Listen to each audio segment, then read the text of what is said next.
এই মুহূর্তের সর্বশেষ আপডেট নিউজ নিয়ে আপনাদের সামনে হাজির হলাম। এখন শুনবেন সংবাদ শিরোনাম। ত্রিমুখী চাপে তারেক রহমান, ট্রাম্পের চিঠিতে মহা বিপদ সংকেত বিএনপির জন্য, শেষ ভরসা জামায়াত আমির। শেষ রক্ষা হল না ডক্টর ইউনূসের, অবশেষে ধরা খেল ডক্টর ইউনূস। পর্দার আড়ালে বাংলাদেশ ধ্বংসের গোপন তথ্য ফাঁস, তার ইশারায় ভোটের ফলাফলে কারচুপি করেছে প্রশাসন। বের হয়ে আসলো চাঞ্চল্যকর সব তথ্য। আরও জানাবো গণভোট ও সংবিধান সংস্কার শপথ নিয়ে বিএনপিকে যে কঠোর বার্তা দিলেন সেনাপ্রধান ওয়াকার। আপনারা দেখছেন লাইভ নিউজ বাংলা। এতক্ষণ দেখছিলেন সংবাদ শিরোনাম, এখন দেখুন বিস্তারিত।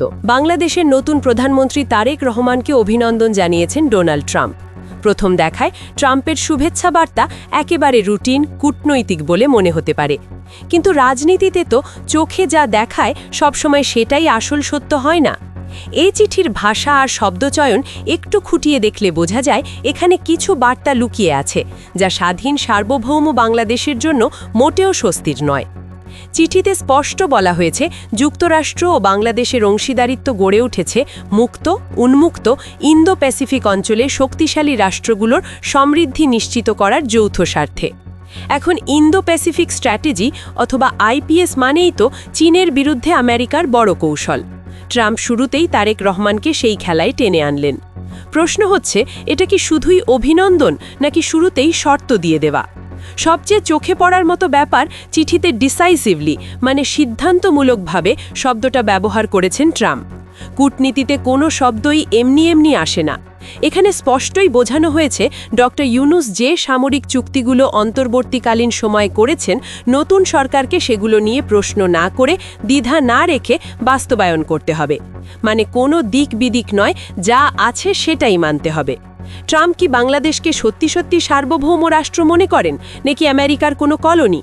যদি স্বাধীন দেশই মনে করেন, তাহলে অভিনন্দন বার্তার ছলে এই নির্দেশনা কেন? চিঠির আরও এক জায়গায় ট্রাম্প বলেছেন, প্রতিরক্ষা চুক্তিগুলো সম্পূর্ণ করে বাংলাদেশের সেনাবাহিনীকে উন্নত আমেরিকান সামরিক সরঞ্জামের সুযোগ দিতে হবে।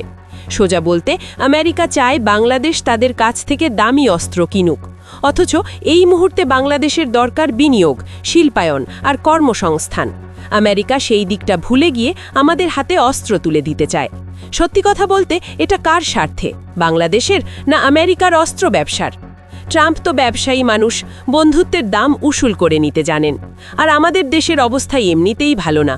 বিদায়ী সরকার, বিশেষ করে ডক্টর ইউনূস, এমন সব গোপন প্রতিরক্ষা চুক্তি করে গেছেন যেগুলো সাধারণ মানুষের কাছে প্রকাশ করা হয়নি। জাতীয় নিরাপত্তার দোহারি দিয়ে এসব চুক্তি লুকিয়ে রাখা হয়েছে। প্রশ্ন হচ্ছে, নির্বাচিত না হয়েও কিভাবে এমন গোপন চুক্তি করা হয়? এখন সেই দায় এসে পড়েছে নতুন সরকারের ঘাড়ে। মানে তারা ক্ষমতায় এসেই পুরনো চুক্তিগুলো মেনে নিয়েছে, দর কষাকষির সুযোগই রাখেনি। সবাই জানে এসব নিয়ে ইঞ্জিনিয়ারিং হয়েছে।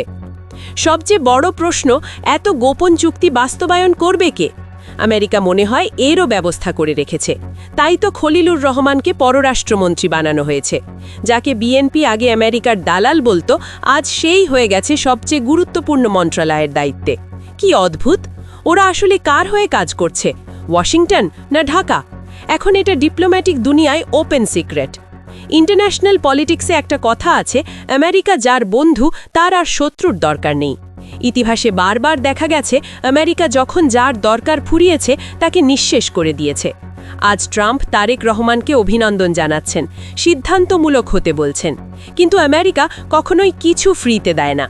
এই বন্ধুত্বের আড়ালে বাংলাদেশের সার্বভৌমত্ব কতটা বিপদে পড়ছে, এখনই সেটা বুঝে ব্যবস্থা নেওয়া দরকার। বিএনপি যদি ভাবে আমেরিকার ওপর নির্ভর করে দেশ চালানো যাবে, তাহলে ওরা ইতিহাসের সবচেয়ে বড় ভুল করবে। ট্রাম্প চিঠিতে ফ্রি অ্যান্ড ওপেন ইন্দো প্যাসিফিকের কথা বলেছেন, মানে চীনকে ঠেকাতে বাংলাদেশকে আমেরিকার পাশেই থাকতে হবে।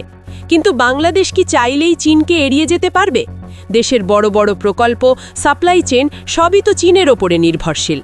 আমেরিকার চাপে পড়ে যদি চীন আমাদের ওপর অর্থনৈতিক ঝাপটা দেয়, সেটা আমাদের দুর্বল অর্থনীতি সামলাতে পারবে? এই দুই পরাশক্তির খেলায় বাংলাদেশ যেন পিষ্ট না হয় সেটাই আসল চ্যালেঞ্জ। ডক্টর ইউনূস চুক্তি করে নিশ্চিন্তে বিদায় নিয়েছেন।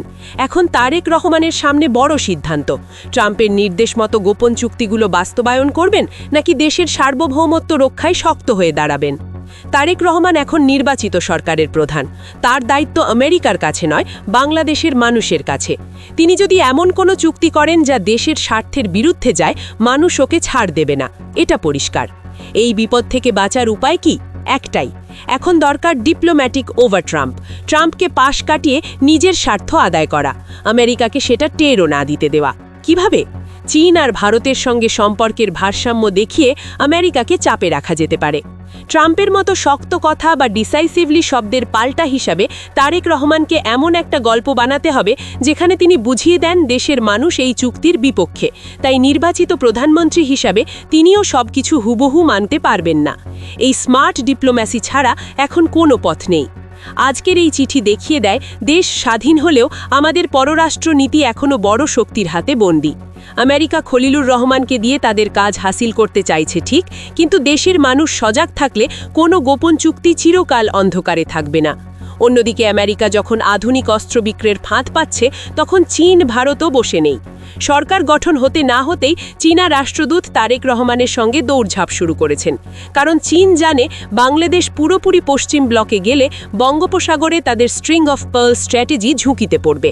আর ভারত, তারা তো বরাবরই সুযোগের অপেক্ষায়, ট্রানজিট, নিরাপত্তা, আরও কত রকম বিষয় নিয়ে দর কষাকষি করতে চায়।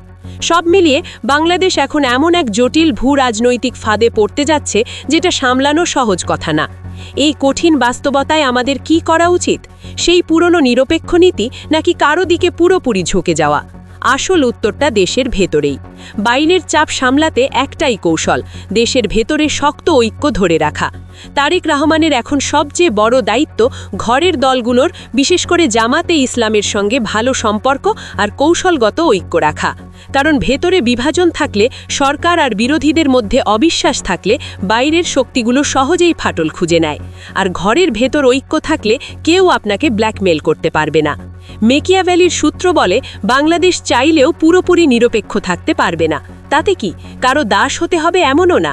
তারেক রহমানকে এখন ট্রাম্প আর স্টারমারের ওপর ডিপ্লোম্যাটিক ওভার ট্রাম্প খেলতে হবে। আর এই খেলার সবচেয়ে বড় অস্ত্র দেশের মানুষের ঐক্যবদ্ধ ম্যান্ডেট। আন্তর্জাতিক রাজনীতির এইসব গাঢ় হিসেব মেইনস্ট্রিম মিডিয়া কখনোই খোলাসা করে না। এখন দেখার বিষয়, তারেক রহমান পারবে কিনা দেশের দলগুলোকে পাশে নিয়ে এই বিদেশি চাপ মোকাবিলা করতে। সবার আগে সর্বশেষ আপডেট নিউজ দেখতে সাবস্ক্রাইব করে আমাদের চ্যানেলের সাথেই থাকুন। আমাদের নিউজ ভালো লাগলে লাইক, কমেন্টস ও শেয়ার করুন। ধন্যবাদ সকলকে।